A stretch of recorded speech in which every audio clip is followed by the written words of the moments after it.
with a record of 25 wins and 2 losses. He has 18 wins coming by way of knockout. Here is the highly regarded former world title challenger and the current world rank contender, introducing Erickson, the Hammer Lubin. He is undefeated in his campaign in the ring with a record of 20 wins and no losses, with 16 wins coming by way of knockout. Please welcome the undefeated southpaw world rank contender, introducing Jesus Ramos.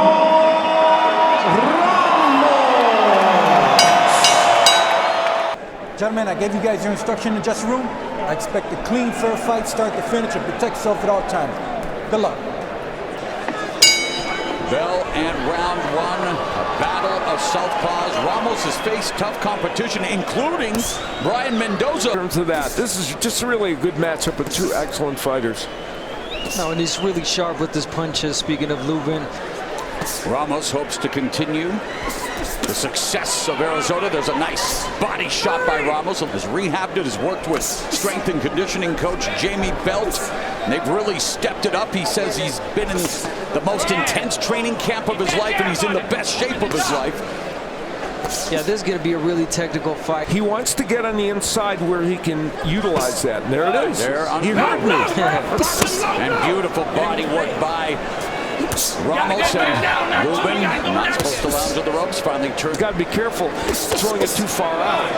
Lubin lounging on the ropes, eating body shots, and there's a left uppercut on the inside by Ramos. And that's a mistake he made against Fendora Lubin. He stayed in the pocket. He trade punches with the bigger guy, and you know he paid dearly for that. So again, Good round for Ramos, though.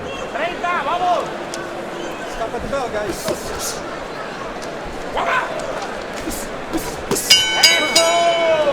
Earlier against Sergio Garcia, but yeah, he says it's healthy. He's been training well with it. I'll tell you what, the body work of Ramos so far is starting in the last round. Ramos on the front foot, feinting, looking to get Lubin to bite, and still manages to land a beautiful left hook to the liver of Lubin. Now Lubin opening up with the jab. yeah, he's got to gain some momentum. Speaking of Lubin, he stopped a little bit, got lazy.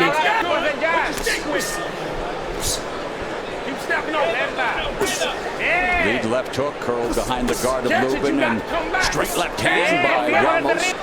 Trying to snap a little bit more. Oh, he caught Ramos upstairs with a combination. Yeah, those are the opportunities you want to take if you're Lubin. Beautiful combination again. Well, with Lubin against the ropes. Get that back! 10 seconds, guys.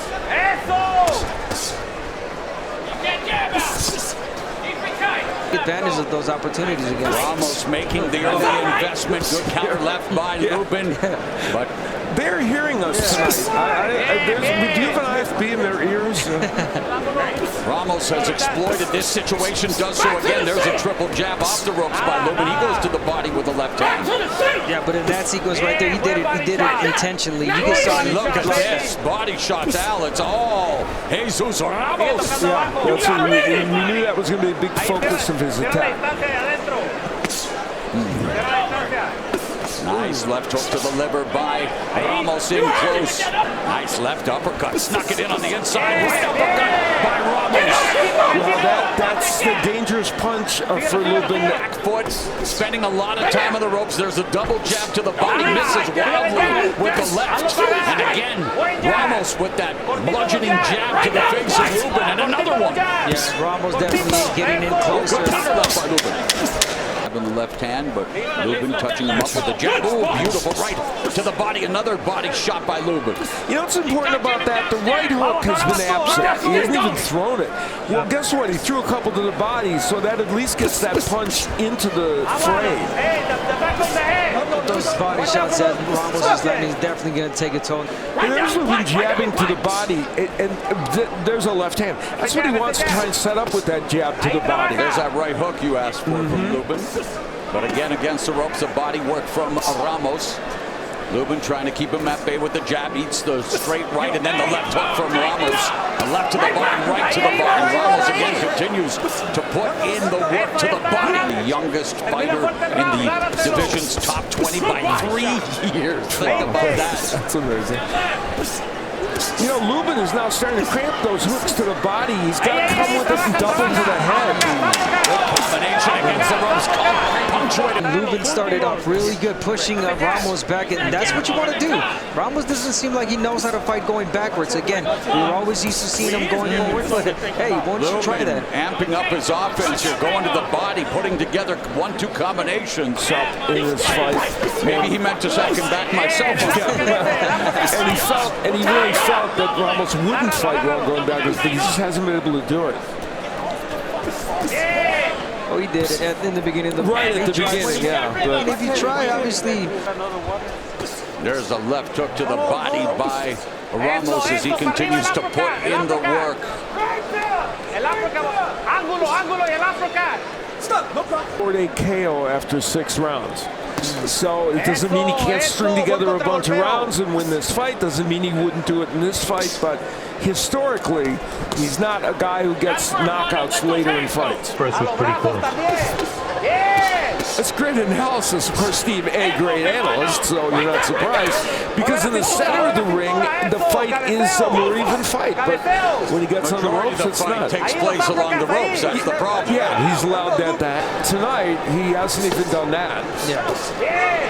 He's sharp with his punches. Yes, exactly. Oh, nice right.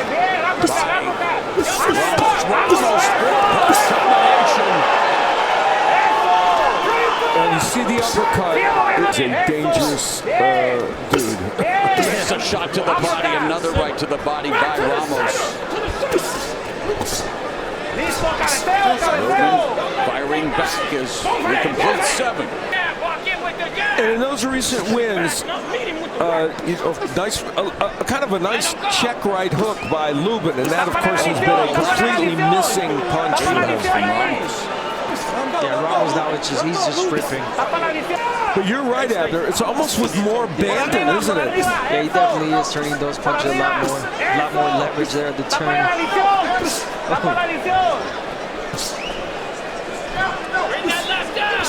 Nice body shot by Lubin, sweeping left hook upstairs. And the body work by Ramos once again on display. For Ramos, use the jab, but Jesus Ramos wants to announce himself as a primetime player, and if he were to knock out a guy like Erickson Lubin, that would put him right into contendership, despite being only 22 years old. Yeah. Well, people have felt, and let's remember, he handily beat Brian Mendoza. Brian Mendoza is fighting Tim Tszyu in what may end up being a title match. Classmates against Antonio Cervantes. I'll tell you one thing, I wish I was a kid again for sure. You were pretty damn good over there. In this round, Lubin is doing better offensive work.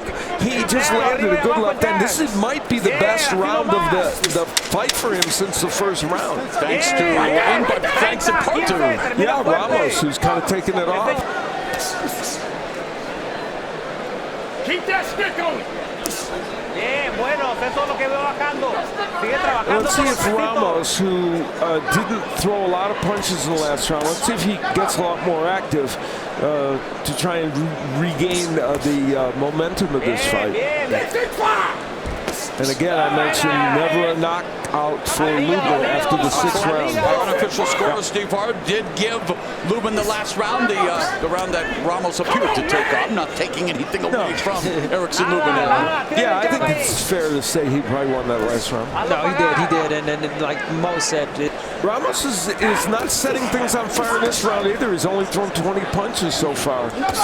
So he has really slowed his pace considerably. And I just can't see why Ramos, just doesn't go back to what he was doing. Yeah, he stopped. He just literally almost stopped, which is odd.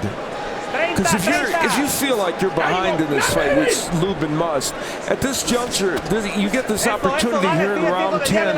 Instead of lateral movement in boxing, you better be marching toward this guy trying to land something important. You know, tie a fight right now, co-main event, where you got to be putting on a show, man. If you know Ramos, you got the opportunity, you go out there and perform. Not that he's not doing it, but I'm expecting a little bit more from him. It's interesting, Steve Farhood.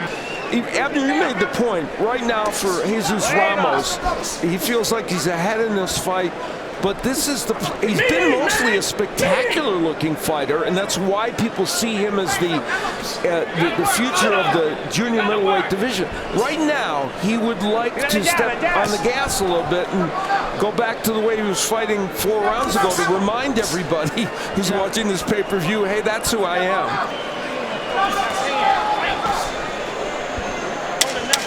12th and the final round of this welterweight fight between the undefeated Jesus Ramos Jr. and former title challenger Erickson Lubin.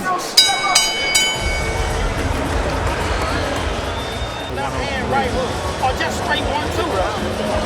This last round. You got 3 minutes. You want that diamond out? Well, you got 3 minutes. Last round, be intelligent. Be intelligent. Should I pressure? Yes, but pressure when you're, with intelligence. Hey, I don't want to see you on the 12th and final round. Lubin's trainer wants him to go all out. Ramos's trainer wants him to use smart pressure. Ramos has not been more effective, and hey, look at Steve Farhood's unofficial scoring. Let's go, Luke. Let's go. You caused it. You caused it. It's not that we're not giving Lubin credit. Yeah. I mean, he's won his last 3 rounds. Hey, guys. But again, you could say that Lubin has been boxing most of this last 3 rounds, not giving Ramos the opportunity to let his hands go. You got counted there a few times. Again, seeing signs of the old Lubin. Remember, this is Ramos' first scheduled 12-rounder. Very good point.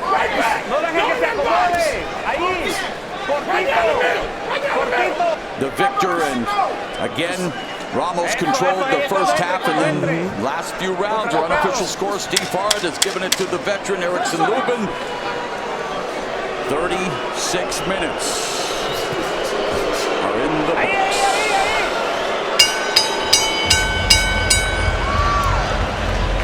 That was an odd fight, and part of the reason is it didn't go to form the way we all thought it would be. Chris Migliori scores the bout 115 to 113. Judge John McKay sees it 116 to 112, and Patricia Morse-Jarman scores the bout 117 to 111. All 3 in favor of the winner of the WBC silver belt and the WBA super welterweight world title eliminator, Erickson the Hammer